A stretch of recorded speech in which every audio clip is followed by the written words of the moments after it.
예, 안녕하세요. 원재입니다. 예, 어느덧 이제 선빵 클래스 마지막 강의 제 10강 시간이 돌아왔습니다. 저번 9강에 이어서 이제 신신명을 최종적으로 정리하는 단계에 도달했는데요. 오늘 이제 마지막 구절들을 한번 살펴보면서 신신명을 한번 최종 정리해 보겠습니다. 극소동대하여 망절 경계하고 지극히 작은 것이 큰 것과 같아서 상대적인 경계 모두 끊어지고, 겨자씨 속에 수미산을 집어넣는다. 이 이야기 들어보신 적 있으세요? 이 이야기 출처가 어디서 나온지 아세요? 유마경에서 나옵니다. 유마경. 근데 유마경을 한번 읽어보셨어요? 전체적으로 읽어보지는 않았는데 유마경에서 보자면은 유마거사가 가장 수승한 깨달음을 얻은 사람인 거예요. 뭐 사리불이나 무슨 부처님 제자들이 오히려 유마거사보다도 못한 깨달음이 어떤 수준에 있는 게 그런 이야기로 드러나고 있어요. 이 이야기도 마찬가지인데 유마거사가 어느 날 병이 났어요. 그러니까 부처님이 이제 병문안을 이제 갈 사람을 찾고 있는 거야. 근데 제자들이 아무도 거기 병문안을 안 가려고 해. 왜냐하면은 유마경에서는 유마거사가 가장 뛰어난 안목을 가지고 있습니다. 깨달음을. 가면은 유마거사한테 어떻게 끄달려 들어가가지고 법담이 나오다가 내가 분명히 질 것이 뻔하기 때문에. 그래서 아무도 안 가려고 해요. 물론 이건 좀 상징적인 이야기인 거예요. 실제적인 일이 아니라 이렇게 표현한 것이지만은 부처님의 그런 수승한 제자들마저도 유마거사의 안목 앞에서 꼼짝 못한다는 이야기가 이렇게 유마경에서 나오니까 여차여차해서 결국 이제 문수보살하고 사리불 이 병문안을 간 거예요. 근데 이제 경전에서 늘상 그러던 바대로 이제 깨달음에 대한 여러 문답이 오갔어요. 오갔는데 그런 법담 중에 유마거사가 사리불에게 이런 말을 합니다. 사리불이여, 모든 부처님과 보살들에게는 해탈이 있는데 이름은 불가사의입니다. 만약 보살로 이 해탈에 머무는 사람은 수미산과 같이 높고 넓은 것을 겨자씨에 넣더라도 더하거나 감하는 바가 없고 수미산도 본래의 모양 그대로입니다. 오직 제도될 사람만 수미산이 겨자씨에 들어간 것을 꼭 볼 겁니다. 이런 말 한 거예요. 근데 이제 이게 이해가 되질 않죠. 이 수미산이 어떻게 이 손톱보다도 작은 겨자씨 안으로 들어갈 수 있는가? 이게 우리의 어떤 사고로서는 불가능한 거잖아요. 그러니까 지금 봐도 우리가 이해되지 않지만은 뭐 중국 선종 시대 그 당시에 여러 사람들도 이미 이해되지 않았어요. 당시에 이제 중국 고위 관리이기도 하고 또 만권의 책을 읽어서 만권거사라고 불린 사람이 있어요. 그 사람이 이발거사예요. 이발거사가 이 구절이 이해가 되지 않았던 거야.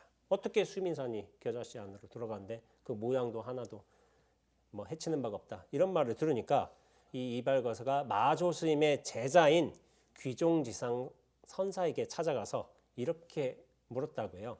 스님, 유마가 말하길 겨자씨 속에 수미산이 다 들어있다고 하는데 어찌 그 작은 씨앗 속에 거대한 산이 들어있을 수가 있습니까? 라고 물어본 거예요. 그러니까 귀종지상 선사가 어떻게 대답을 했을까요? 자네는 평소에 책을 많이 읽어서 별명이 망권거사이지 않는가? 그런데 자네의 그 작은 머릿속에 어찌하여 그 많은 책의 내용이 다 들어갈 수 있겠는가? 그러니까 여기서 이발가사가 한 거예요. 지금 하셨던 것처럼 이발가사도 하고서 고개를 끄덕인 거예요. 그런 일화가 있어요. 그런데 제가 여기서 금강경의 한 사구계를 소개해 보도록 하겠습니다. 제26분 법신 비상분에 이런 사구계가 있어요. 야기색견나 이 음성구와 신행사도 불능견열해라. 만약 모양으로서 나를 보려 하거나 소리로서 나를 구하려 하면 이 사람은 삿된 동을 행하는 것이라 능히 열애를 보지 못하리라. 모양이나 소리로서 열애, 진리를 찾거나 구하려고 한다면은 결코 진리를 만날 수 없다는 뜻인 거예요.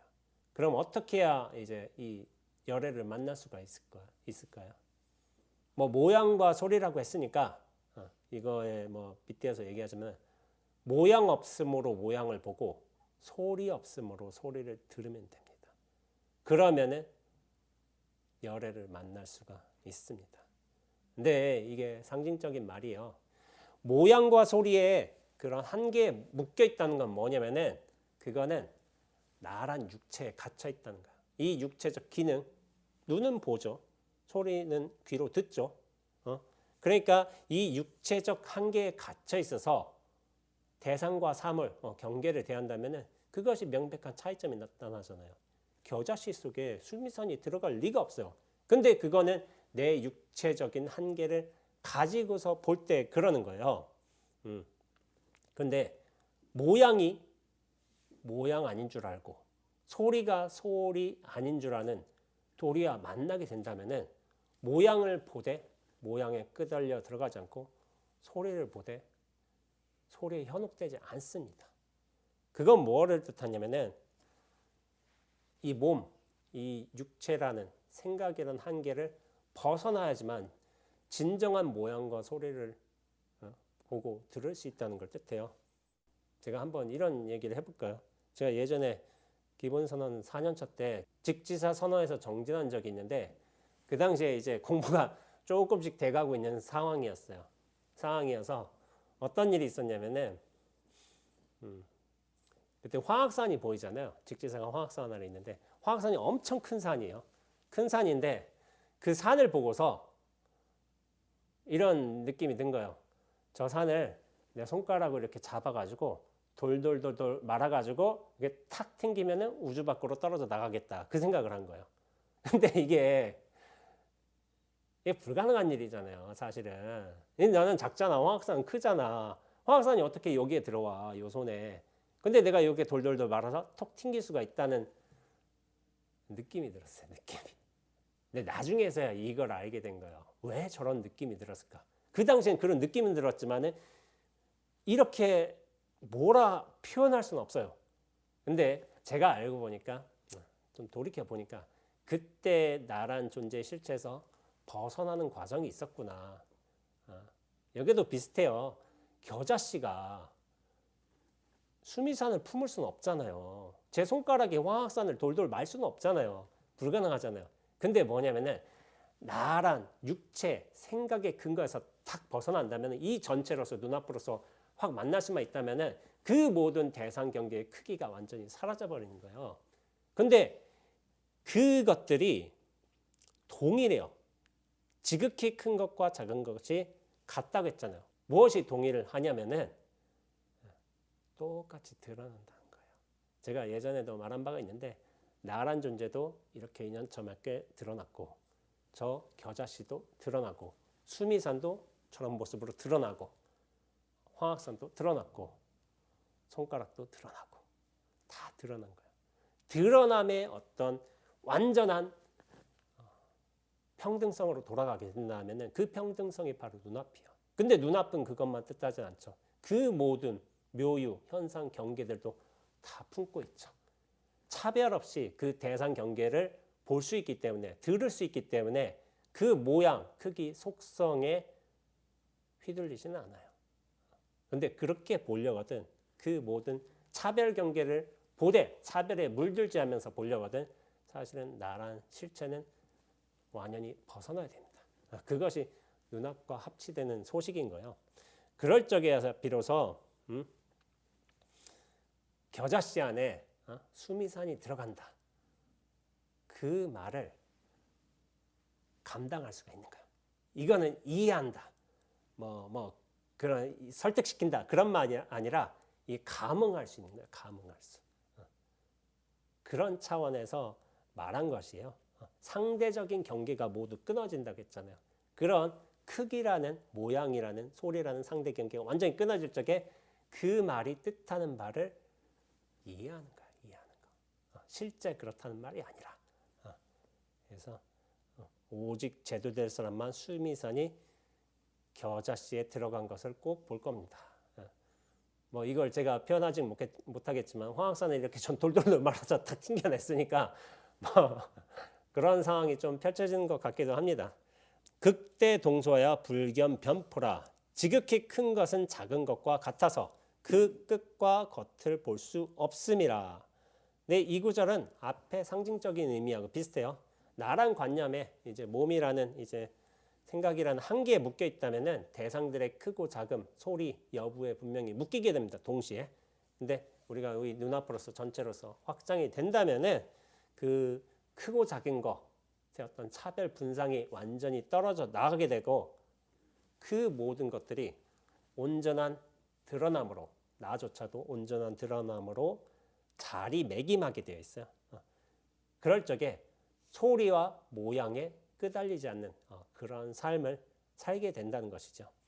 자, 유즉시 무요, 무즉시 유니, 있음이 곧 없음이요, 없음이 곧 있음이니. 여기서 유무가 나왔죠. 유무. 원래 신신명에서 애증도 나왔고 자타도 나오고 수많은 이제 분별 상들이 나오게 됐지만 여기선 유무가 나오죠. 근데 우리가 똑같아요. 우리가 나란 실체를 이렇게 두고서 보면은 있음과 없음은 정반대의 일인 거예요. 그런데 이 실체로부터 벗어나서 눈앞으로서 이렇게 자리 잡을 수가 있다면은 있음과 없음은 반대가 아니라 드러나는 일이 돼버려요. 여기는 제가 없지만은 저기 싱잉볼 같은 거 있지만은 여기 이렇게 싱잉볼을 탁 한번 친다고 해봐요. 탁 치면은 소리는 이렇게 드러나죠. 분명히 이 스틱으로서 탁 치는 인연 따라서 소리는 드러나죠. 소리는 드러나지만은 지금 뭐요? 소리가 사라졌나요? 소리 없음도 드러나고 있어요. 사실은 이걸 봐야 된다는 거예요. 드러남으로써 모두가 동일한다는 거예요. 근데 우리는 소리에 곧장 매여, 이런 모양에 매여. 왜냐하면 그 근원의 이유는 뭐냐면 우리 존재가 실체로서 자리 잡혀 있기 때문에 실체는 실체를 인식할 뿐이에요. 근데 나란 존재, 실체감에서 딱 벗어날 수 있다면은 있음과 없음이 정반대의 일이 아니라 사실은 있음도 드러남의 일이고 없음마저도 고요함으로써 또한 드러남의 일인 거예요. 소리 있음과 없음이 아닌 거예요. 그렇게 바뀌게 됩니다. 근데 여기서 제가 있음과 없음으로써 우리가 가장 많이 집착하는 게 뭘까요? 이 중생으로서 무엇이 있으면 좋고 무엇이 없으면 괴로워. 돈, 네. 그렇죠. 돈이죠, 돈. 근데 돈에 관해서 제가 아주 좀 뭐랄까 되게 좀 감동받은 일화가 있어요. 돈에 관해서 아마 아실는지는 모르겠지만은 제5대 헌법재판소장이었던 박한철 소장님이라고 계세요. 그분께서 예전에 청문회를 받으셨어요. 왜냐하면 헌법재판소장으로서 임명받으실 적에 청문회를 하게 되죠. 근데 2009년 11월에 서울 동부지검장으로 재직할 당시에 당신이 가지셨던 유일한 부동산이 10억 상당의 아파트였던 거예요. 근데 이 아파트를 송담 스님이 주석하시는 법보선언에서 추진하던 강화 노인 요양시설 건립에 보탠다고 보시를 내셨던 거예요. 그게 청문회 내용이 나왔어요. 근데 그걸 왜 아파트, 그러니까 헌법재판소장이라면 되게 그 청렴 결백해야 되죠. 그런 자리에 들어가니까 그것이 어떻게 보시로 들어갈 수 있었냐. 큰 돈이잖아요. 큰 재산이고. 근데 여기에서 박한철 소장님이 이렇게 말씀하신 거예요. 재물이란 잠시 보관하고 관리하다가 때가 되면 돌려줘야 하는 것입니다. 이렇게 말씀하신 거예요. 이 기록이 있어요. 그래서 참 멋있는 분이시다. 이런 생각을 하게 됐어요. 근데 제가 몇 차례 말한 적이 있지만 불교에서 뭐 자주 쓰는 용어이긴 하지만 본비아물이라는 표현이 있어요. 본비아물. 무슨 뜻인지 아세요? 본비아물. 본래 비 아닐 비. 내 물건이 아니다. 내 소유가 아니다. 그런 뜻인 거예요. 그러니까 돈이란 거를 여러분들께서는 어떻게 뭐 생각하시는 부분이 다 다르겠지만은 돈은 보통 내가 가지고 있다. 그런 식으로 생각하잖아요. 내가 쓴다. 내 거다. 이런 식으로 생각하잖아요. 근데 본비아물이라든지 아니면 박한철 소장님의 어떤 철학에 따르자면은 나에게 귀속되는 것이 아니라 나를 통해서 흘러가는 거야. 돈은 흘러가는 거. 근데 사람들은 돈을 더 쌓고 싶어 하잖아요. 그 돈을 쌓고 싶어 하는 이유는 뭘까? 돈이 있으면 좋으니까 분명히. 돈이 있으면 나를 좀 윤택한 삶을 이끌 수도 있고 어떤 경제적인 위기에서 돈으로 딱 대처할 수도 있고 좋잖아 다. 그러니까 돈은 좋은 거야. 돈은 쌓을수록 좋아. 많을수록 좋아. 이게 너무 당연하단 말이에요. 돈에 대한 평가가. 근데 저는 돈이 좋기 때문에 쌓다고 생각하지 않아요. 돈을 좋아하고 쌓는 이유는 뭐냐면은 그 근원으로 따져 들어간다면은 나란 존재가 있기 때문이에요. 돈의 이유가 사실 나의 이유예요. 나예요. 나의 존재 이유가 사라져 버린다면 돈의 존재는 어떻게 될까요? 그대로 여전히 쌓는 게 좋을 거 그럴까요? 아니에요. 돈을 쌓고 축적하고 더 많이 소유하고자 하는 욕망이 사실은 나란 존재 이유와 똑같이 같이 가고 있어요. 같이. 박한철 소장님 같은 경우는 그러면은 당신께서 돈을 이렇게 봐야 된다. 내가 잠시 막고 관리하는 것이다. 이런 철학이 그냥 나왔을까요? 저는 그렇게 생각하지 않습니다. 자기 존재에 대한 집착에서 벗어날 수 있었기 때문에 돈에 대해서 보는 관점마저도 같이 이렇게 가는 거예요. 같이 가는 거. 나에 대한 집착이 강하다면 분명히 돈에 대한 집착도 강할 겁니다. 근데 돈이란 건 박한철 소장님 말씀대로 잠시 내가 맡아두고 있는 거야. 근데 필요할 때 상황에 따라서 돌려주는 것이고 또한 인연에 따라서 또 흘러가는 것이기도 해요. 내가 배고파서 국수를 사 먹었어. 그럼 국수를 먹은 돈이 어떻게 가겠어요? 국수집 사장의 아들내미 대학 학비로 가겠지. 학비가 그럼 어떻게 쓰이겠어요? 학생들 복지를 위한 어떤 쉼터를 마련하는 데 쓰겠죠. 그 쉼터를 마련하는 데 뭐가 필요하겠어요? 디자인 회사. 디자인 회사한테 또 들어가겠죠. 디자인 회사에서는 또 어떻게 쓰겠어요? 불자나무로 또 들어오는 일이 있습니다. 이렇게 돈은 돌고 도는 거예요. 불자님이라서. 그런 전체적인 흐름으로서 봐야 되는 것이지 나란 존재로서 내가 이렇게 돈을 쥐어야 된다. 내가 가져야 된다라고 당연하게 얘기하고 있지만 사실 그 근간에는 나란 존재에 대한 실체, 그런 실체에 대한 집착이 자리에 있는 거예요. 그렇게 존재에 집착해 있을 때는 돈은 소유물이 돼요. 소유물이 되지만은 근데 내가 눈앞으로서 이렇게 확장이 되고 나의 어떤 집착을 덜어낼 수만 있다면은 인연 따라 나도 이렇게 하고 국수 먹어서 배부르잖아요. 남도 이렇게 아들 학비 벌어다 주었잖아. 그 전체적인 흐름을 보려거든 어떻게 되냐면은 나에서 벗어나야 돼요. 사실은 내가 이걸 쌓아야지, 모아야지, 내 거 챙겨야지 이 생각으로서 이 전체적 흐름이 보이지 않습니다. 왜냐하면 내 눈앞에 당면한 어떤 욕망의 어떤 숙제들만 관심을 가지기 때문이에요. 그러나 이에 대한 욕망을 탁 털어낼 수 있다면 나에 대한 존재 집착에서 벗어날 수 있다면 전체 흐름을 보는 거예요. 박한철 소장님이 그러셨던 분이겠죠.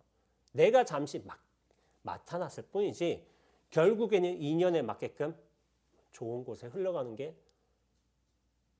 돈으로서 흐름으로서 그 가치를 찾는 거예요. 근데 나란 존재의 역할도 있어요. 그 흐름의 방향성을 정해주는 거예요. 정해주는 거. 정해주는 게 내가 선택할 수 있는 권한이에요. 권한. 근데 우리가 불자라면 나에 대한 집착, 어떤 생사심을 분별심을 쉬기 위해서라면 나는 살만하잖아요. 어느 정도. 그럼 이것도 남들을 위해서 회항하는 것도 참 좋은 일인 거죠. 당신께서는 그 당시에 유일한 부동산이었는데 10억을 선뜻 희사하신 거예요. 이게 보통 일이 아니세요. 그렇다면은 박한철 소장님께서 그냥 돈에 대한 관점을 그렇게 가져서가 아니라 실제로 자기 존재에 대한 집착을 떨궈낼 수 있었기 때문에 그리고 제 식으로 말하자면은 눈앞과 상응할 수 있는 이런 여지가 이미 생기신 마음 공부가 확 넓어지신 분이었기 때문에 이런 용단을 내실 수 있었으리라고 저는 생각하고 있습니다. 그 용단의 어떤 흔적이 힌트가 2017년 1월 30일을 헌법재판소 이제 퇴임식에서 이제 나왔어요. 그게 뭐냐면은 당신 퇴임식에서 대예스님의 어떤 제가 제자였던 진국태 부인이라는 분이 계세요. 그 진국태 부인이 쓰신 오도송을 소개하신 거예요. 진국태 부인은 이제 30세에 사실은 미망인이 되셨어요. 이제 남편이 돌아가시고, 그런데 그 당시에 이제 뭐 재가는 없죠. 또 더군다나 명문가의 자손이라면은 그냥 아들 잘 키워내서 그 아들이 어떻게 됐냐면은 승상이 됐어요. 승상. 그 나라의 승상. 국무총리인가? 그 정도 됐겠죠. 근데 이 아들을 키워내면서도 이 진국태부는 뭐냐면은 불교에 대한 공부를 했고 또 수행을 해오신 분이에요. 그래서 대예스님과 40년 정도 편지로서 왕래를 하셨어요. 근데 이분이 보통 분은 아니잖아요. 아들이 승상이야, 국무총리야. 그러면 보통 고귀한 혈통도 아닐 뿐더러 사실은 승상을 만들어낸 어머니도 보통의 어머니는 아니겠죠. 그런 거대한 인물을 만들어낸 어머니도. 근데 이런 치열하게 공부를 하면서 진국태 부인께서 오도송을 남기신 적이 있어요. 그 오도송을 박한철 소장님께서 퇴임식 때 인용하신 거예요. 그 오도송을 한번 제가 읊어보겠습니다. 꿈속의 난새를 타고 푸른 허공에 올랐다가 비로소 이 몸도 세상도 한 움막임을 알았네. 한바탕 행복한 꿈길에서 깨어나 돌아오니 산새의 맑은 울음소리 봄빛 끝에 들리네. 꿈속에 난새를 타고 푸른 허공에 확 솟아올랐어. 그 경계가 없어. 아주 높다는 곳이야. 자유롭겠죠? 근데 그렇게 높은 곳에서 멀리 탁 떨어져서 보니까 이 몸도 세상도 하나의 움막일 뿐임을 알았던 거예요. 이 한계, 내가 이 움막에 갇혀 살았구나 알았던 거예요. 제가 이렇게 자주 말하지만은 자기가 몸과 생각에 갇혀 사는지를 사실 몰라요. 알 수가 없어요. 그럼 언제 아느냐? 벗어날 때 알아요. 벗어날 때야 비로소 내가 몸과 생각에 나라는 이 틀에 갇혀 사는 거, 갇혀 살았구나. 이걸 알 뿐이지 벗어나기 전에는 절대로 모릅니다. 벗어나야만 자기 존재를 볼 수 있는 거예요. 근데 이 진국태 부인은 이 몸도 세상도 한 움막이래. 이 작은 집이었던 거예요. 별 보잘것없는 집. 근데 한바탕 행복한 꿈길에서 자식도 잘 키웠어. 뭐 고건 대작이야. 이러면서 마음도 열렸어. 꿈길에서 깨어나 딱 돌아오니 뭐냐면은 산새의 맑은 울음소리 봄빛 끝에 들리네. 뭐냐면은 일상의 일이긴 한데 산새 울음소리가 들려. 봄비도 내리고 있어. 일상의 일이긴 한데 여실한 진리의 법음으로써 그대로 들어오는 거야. 들어오는 거. 이전에도 산새 소리였고 봄빛 소리였어요. 근데 뭐냐면은 굳이 차이를 둔다면은 여실해진 거예요. 여실해진 거. 그 자체 투명하게 훅 들어오는 거야. 훅 펼쳐지는 것이기도 하고. 근데 그렇게 되려고는 뭐냐면은 훅 벗어나야 돼요. 나란 존재에서. 착각에서 벗어날 적에 비로소 내가 움막에 갇혀 살았구나. 이것도 알게 되는 것이고 이 본래 우리가 접했던 이 별스럽지 않았던 산새소리, 빗방울, 모양, 축축함, 쌀쌀한 공기 그런 것들이 완연한 진리로서 들어온다는 거예요. 들어온다는 거. 그런 차이가 있어요. 그래서 박한철 소장님께서도 이런 시를 인용했다. 그냥 좋아서 인용했다. 저는 그렇게 생각하지는 않습니다. 이 시를 마음으로서 수용할 수 있게끔 그런 바탕이 마련되신 분이고 벗어날 수 있었던 분이기 때문에 이런 시를 당신의 퇴임사에서 좀 말씀해 주신 거예요. 자, 그러면은 다음 구절 한번 읽어보겠습니다. 약불 여차인된 불빛 수순이라 만약 이 같지 않다면은 반드시 지켜서는 안 되느니라. 있음과 없음이 서로 반대되는 두 가지의 일인 거예요. 그러면 생멸법에서는 있음에 집착하고 없으면 괴롭죠. 그것이 우리 인간사 중생의 일인 거예요. 근데 사실은 그렇지가 않아요. 이 생멸법을 벗어날 수만 있다면은 있으면 좋은 일이고 없으면 한가로운 거예요. 한가로우면 한가로운 대로 사실은 좋은 거예요. 근데 나란 존재에 꽉 매여 있기 때문에 그 대상에 끄달려 들어가는 거예요. 거기에 대해 의미 부여하고 있고, 그래서 그 확 벗어날 적에 비로소 그 자체를 명명백백하게 볼 수 있는 안목과 역량이 생기게 됩니다. 근데 이것이 어떻게 보면은 진공묘의 도리와도 연결되어 있어요. 나란 존재의 실체 없음을 알 때야 비로소 그 모든 여실한 흐름들이 그대로 들어오는 거예요. 산새 소리도 들리고 빗소리도 새롭게 들리고 이전에 듣던 소리와 다를 바가 없지만은 그것이 통연 명백하게 그렇게 들어오는 거겠죠. 일즉 일체요, 일체 일즉이니 하나가 곧 일체요, 일체가 곧 하나이니. 이 구절은 무엇을 뜻하냐면은 어떤 현상 하나를 보면서 일체를 보는 것이고, 또한 그 일체와 함께 있으면서도 그 현상으로 하나의 일로 자연스럽게 물들어가고 있음을 뜻합니다. 이게 좀 상징적인 표현인가요? 하나가 곧 일체요, 일체가 곧 하나이니. 이것이 원흉하게 잘 녹아 있어서 언제나 전체와 함께 있되 그 현상에 들어감을, 현상과 함께 녹아됨을 두려워하지 않고 그런 현상을 보게 되되 그 현상만 보는 게 아니라 그 전체로서 함께 볼 수 있는 안목과 역량이 생긴 걸 뜻하는 거예요. 그래서 제가 한번 예를 들어보자면은, 제가 예전에 선원 도반하고 이렇게 산행을 하다가 그 도반이 이런 말을 한 적이 있어요. 예전에는 선지식들이 많아서 이 공부하기가 좋았는데 요즘에 선지식들이 없어서 공부하기가 힘든 세상이라고 이렇게 얘기를 하는 거예요. 그러니까 제가 이 도반한테 이런 말을 했어요. 그러면은 스님은 그 선지식이 나타난다면 바로 알아볼 수 있는 안목은 있어요? 하고 물어본 거예요. 그러니까 도반이 한 거예요.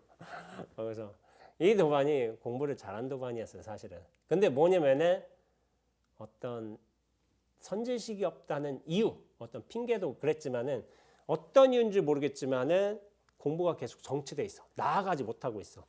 10년 전의 공부와 지금의 공부가 똑같아. 모든 사람들이 그렇게 얘기하고 있어요. 그렇다면 뭔가 문제가 있지 않겠어요?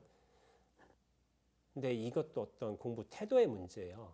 선지식이 없다고 규정해 놓고 그런 없는 시대적인 이유 때문에 공부인이 도인이 나오지 않고 있다. 이렇게 말하는 사람치고 공부 잘하는 사람은 없습니다. 공부 잘하는 사람은 선지식이 있든 없든 잘해요. 그래서 어떻게 될까요? 본인이 선지식이 되겠지. 그게 무슨 상관이야. 내가 공부 잘하면 됐지. 그런데 공부 못하려니까는 핑계가 많아져. 뭐 이런 제가 표현법을 쓰기도 하지만 무언가를 해내는 데는 이유가 없어. 되게 단순해. 그런데 무언가를 해내지 못하는 데는 변명거리가 많아지는 거예요. 변명거리가. 그냥 하면 하는 거예요. 공부 잘하면 잘하는 것이고 못하면 못하는 것인데 못하니까 핑계거리가 많아지는 거예요. 그러면서 그런 사람들이 실제로 선지식이 오면 알아볼 수 있을까? 내가 볼 때 선지식은 이러한 사람이고 저러한 역할을 해야 되고 항상 자비로운 모습이어야 되고 이런 생각을 하고 있잖아요. 절대로 선지식을 와도 알아보지 못해요. 예전에 이런 비유가 있었죠. 진리가 있어도 진리를 보지 못한다, 이런 비유기도 한데 법당 안에 다 단청이 그렇게 있잖아요. 근데 어떤 장님이 들어왔어. 장님이 들어왔는데 내가 듣기로는 그렇게 화려하게 수놓은 단청들이 이 법당에 그득하다고 했는데 애원 시커먼 것들밖에 안 보이는구만, 이런 얘기밖에 안 돼요. 내가 눈을 떠야지. 내가 눈을 뜨고 진리를 볼 줄 알아야지 그 진리가 처음부터 여실했음을 스스로 확인하는 것이죠. 선지식의 유무가 사실 중요하지 않아요. 내 스스로 안목이 트이게 된다면은 드러난 진리를 있는 그대로 볼 수 있게 돼요. 근데 우리가 성현들을 알아보지 못하는 이유는 뭐냐면은 내 생각이 가득해서 그래요. 내 기준이 있었어. 성현은 이런 모습이어야 되고 이런 말씀을 해야 되고 이런 품행을 해야 되고 항상 자비로운 얼굴이어야 되고 그런 착각이 있는 거야. 내 성현은 화로서도 분노로서도 중생들을 제도해요. 근데 그걸 알지 못한 거야. 그래서 그런 사람들은 실제로 부처님이나 뭐 예수님이나 이런 분들이 현실 세계에 나왔다 하더라도 저 사람 부처 아니야. 저 사람 예수님 아니야. 이렇게 말할 사람들이에요. 왜냐하면 자기가 알아볼 수 있는 안목이 없으니까. 자기 생각에 꽉 차 있으니까. 자기 구미에 맞게끔 기준에 맞게끔 선지식을 골라내려는 그런 분별심밖에 없으니까. 수천 년 전이나 지금이나 마찬가지예요. 그런 가난한 마음으로서는 가난한 것들만 보여요. 그렇게 되어 있습니다. 근데 우리가 곧장 눈을 뜬다면은 뭐냐면은 하나가 곧 일체인 도리에 들어가게 돼요. 우리가 참 별 볼 일 없이 보게 되는 이 하나의 현상이고 존재지만은 사실은 그 전체가 그 진리가 깃들어 있음을 동시에 보는 거예요. 그럴 적에 예전에 강설에서 제가 말했지만은 저 선방에서 종잇문을 탁탁 부딪히는 저 벌도 법음을 온몸을 다해서 법음을 선사하는 것이고 승당에서 꾸벅꾸벅 졸고 있는 이 임재스님도 그렇게 여실한 모습으로서 진리를 드러내주고 계신 거예요. 우리가 안목이 트이게 된다면 이렇게 사소한 것 하나에서도 진리를 곧장 보게 되는 거예요. 그래서 경허 스님께서는 이런 오도송을 남겨주기도 하셨습니다. 산빛은 문수의 눈이요 물소리는 관음의 귀로다. 이랴쯔쯔 소 부르고 말 부르면 곧 보연이요 장서방 이첨지가 본래 비로자나로다. 산빛, 물소리, 문수며 관음보살이에요. 이랴쯔쯔 보현보살이에요. 우리가 그냥 술 먹기 좋아하고 놀기 좋아하는 장서방 이첨지가 사실은 비로자나래. 이 중생들이 이 하찮은 듯 드러나 보이는 이 중생들이 모여서 하는 이 세계가 사실은 문수와 가는 보현과 비로자나가 같이 어울려서 하는 불국토라는 거예요. 불국토. 안목이 트인 자한테는 불국토가 나타나요. 그런데 나란 실체에 갇혀 있다면 내 분별망상에 휘둘리게 된다면 온갖 사바세계만 이렇게 나타날 뿐이야. 저 별 볼 일 없는 사람. 저 허튼 짓 하는 사람. 근데 알고 보면 임재스님도 저 허튼 짓으로서 불성을 여실하게 보여주셨다는 거죠. 그러나 안목이 트여야 돼요. 스스로 실체성에서 벗어나야지 그럴 때야 비로소 이 세상 그대로가 불국토이며 신비이고 진리가 됩니다. 자, 다음 구절을 읽어보죠. 단능여시하면 하려볼필가 다만 능이 이렇게만 된다면 마치지 못할까 뭘 걱정하랴. 이것은 뭐냐면 앞에 구절이요. 하나가 일체요 일체가 곧 하나라는 이 도리에 우리가 탁 기합했다면은 마치지 못할까 걱정하지 마라. 깨달음에 근접했다는 뜻이에요. 근접했다. 깨달음에 도달하게 된다. 근데 이게 뭐 그래도 또 말씀드리자면은 아는 수준으로 안 돼요. 개합이라고 했지만 딱 완전히 만나야 돼요. 완전히 만난다는 건 뭐냐면 눈앞과 완전히 만난다. 나의 실체성이 거의 걷어졌다고 봐야 돼요. 그렇게 된다면 깨달음은 자연스럽게 들어가게 됐습니다. 우리가 깨닫지 못해도 반드시 오게 돼 있어요. 보고 듣는 찰나로서 인연으로서 분명히 오게 되어 있습니다. 그러니까 그렇게 그 정도 갔다면 깨달음은 오게 되어 있으니까 걱정 마라. 승창스님의 덕담이에요. 덕담. 자, 다음 신심불이요 불이 신심이니 믿는 마음은 둘 아니요 둘 아님이 믿는 마음이니. 근데 믿는 마음은 둘이 아니고 둘이 아니어야지 믿는 마음이라겠어요. 이게 뭘 뜻할까요? 불의가 신심이고 신심은 불의래. 근데 불의는 뭘까요? 다른 말로 표현하자면 깨달음인 거예요. 깨달음. 깨달음이 신심이요, 신심이 깨달음이다. 이게 뭘 뜻하냐면은 그렇게 모든 차별 분상이 떨어진 불이법의 세계에 들어가야지 그것이야말로 진정한 신심이란 거예요. 뭐냐면은 근데 우리가 생각하는 신심은 다르죠. 내가 어떤 신심을 가지고 있어. 부처님 정말 이 고귀한 설법을 해주시고 나를 고통으로서 구제해 주시고 감사합니다. 이렇게 살고 있어. 그것도 신심은 맞아요. 근데 내가 대학 입시 기도를 했어. 내 자식. 근데 이렇게 막 100일 잘 하다가 아들한테서 전화 가서 저 어느 대학교 합격했어요. 기분이 좋아. 신심이 더 고치가 되겠죠. 신심이 더 굳건해지겠죠. 근데 이렇게 기분 좋게 나오다가 차를 끌고 절문을 나가다가 절 앞에서 꽝 하고 교통사고가 났다 쳐봐.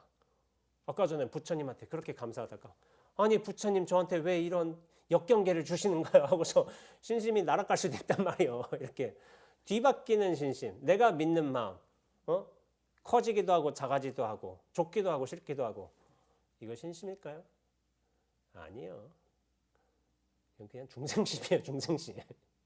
중생심인데 그냥 아들을 볼모를 잡고서 이 대학 입시라는 상황을 잡고서 이것이 되면은 신심이 고치가 되고 이것이 안 되면은 다른 역경계가 오면 신심이 떨어지고 그냥 욕망이 그렇게 커지고 작아진 거예요. 그것은 복음 바라고 화는 피하려고 하는 나의 욕망일 뿐이에요. 신심 아닙니다. 근데 그렇게 변하고 바뀌고 그것 자체는 진정한 신심이 아니고 변하지도 않고 바뀌지도 않는다는 거예요. 그게 불의인 거예요. 불의. 다른 모습이 없다는 거예요. 크고 작고 좀 더 세고 약하고 무엇은 좋고 나쁘고 그런 세계가 완전히 떨어져 나간 불이법의 세계, 곧 깨달음의 세계가 진정한 신심이라는 거예요. 그러니까 내가 무언가를 믿고 의지하고 따르고 하지만은 그런 것들이 어떤 조건이나 상황, 결과에 따라서 변하는 것이라면은 그것은 진정한 신심이 아닙니다. 그리고 궁극적인 의미에서 이 신심은 뭐냐면은 깨달음에 도달할 때야 비로소 그 모든 것들이 명명백백하게 확인될 때야 비로소 그게 진정한 의미의 신심인 거예요. 그래서 우리가 승찬 스님이 말씀하신 바는 뭐냐면은 진정한 신심을 얻고자 하느냐 깨달아라 이 말인 거예요. 그게 진정한 신심이다. 자 마지막 구절 한번 보죠. 언어 도단하여 비거래 금이로다. 언어의 길이 끊어져서 과거 미래 현재가 아니로다. 네, 이 깨달음의 세계는 어떤 언어로 형용되는 게 아닌 거예요. 언어의 길이 끊어졌다는 것은 뭐냐면은 생각, 사량, 분별이 통하지 않는다는 것을 뜻합니다. 그리고 과거, 미래, 현재가 아니라고 했잖아요. 이건 앞서 말씀드렸죠.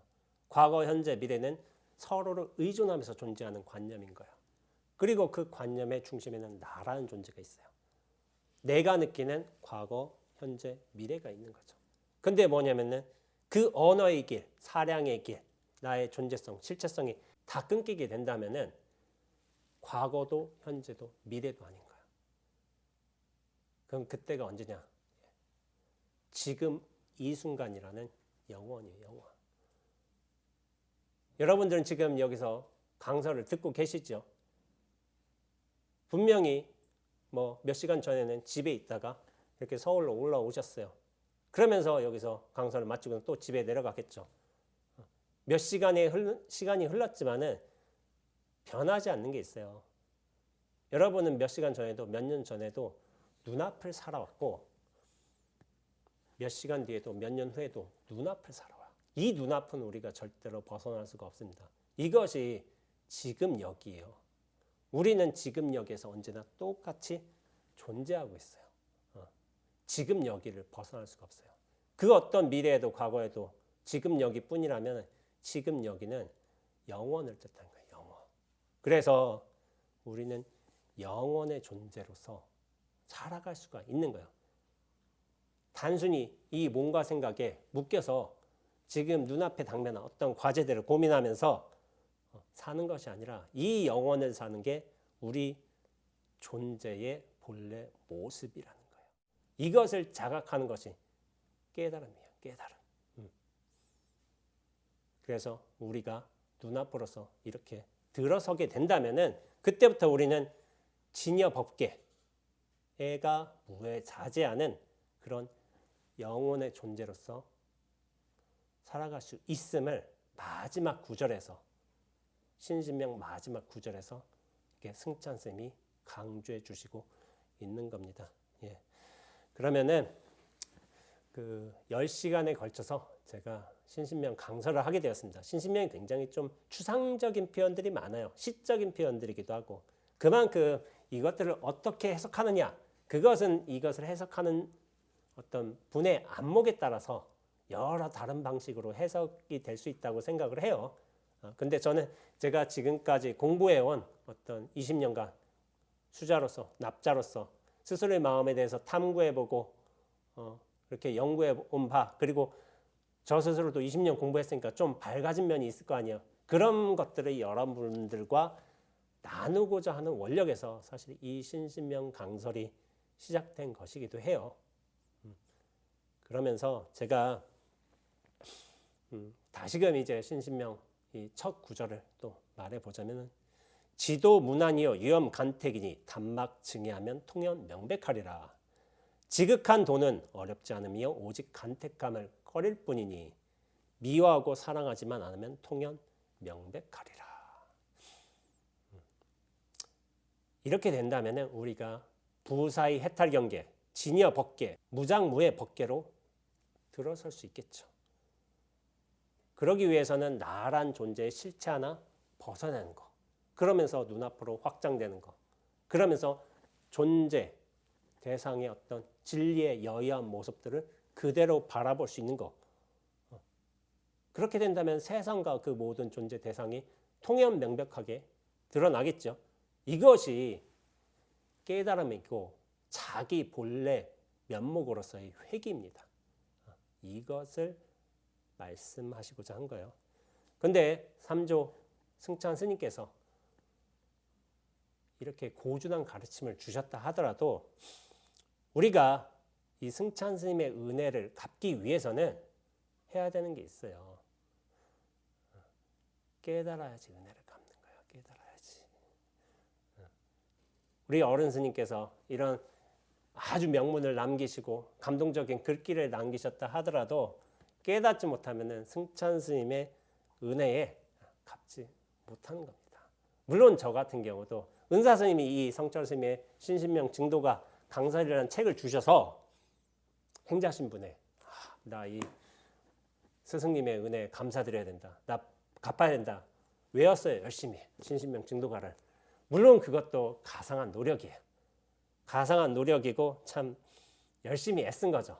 뭐 허대라고 얘기할 수도 있겠지만 그런데 이런 것들을 우리가 깨닫지는 못한다 하더라도 이 구절, 몇 구절을 마음속에 간직하면서 우리가 일상생활을 살아가면서 틈틈이 이 한 기절, 한 뜻 그것들을 순간순간 마음으로 돌이켜낼 수 있다면 그 승찬 스님이 말하고자 하는 깨달음의 어떤 가르침을 우리의 역량대로 분수대로 받아들이면서 체화하는 과정을 거치게 될 것입니다. 그런데 그런 과정을 거치다 보면은 어떤 의미에서 우리가 이 승찬 스님의 깨달음에 훈습되는 것이기도 할 거예요. 그런 것들을 자주 거치면서 그리고 스스로 면밀하게 탐구하시면서 그렇게 살아가면서 눈앞으로서의 안목이 정말 밝아진다면은 우리가 그제서야 비로소 이런 신신명이란 고결한 가르침을 주신 승찬 스님께 은혜를 갚는 진정한 제자가 되는 거예요.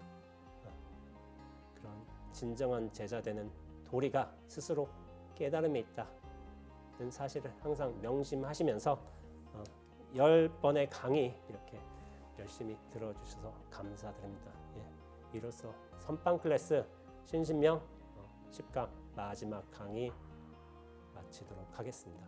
예, 오랜 시간 감사드렸습니다.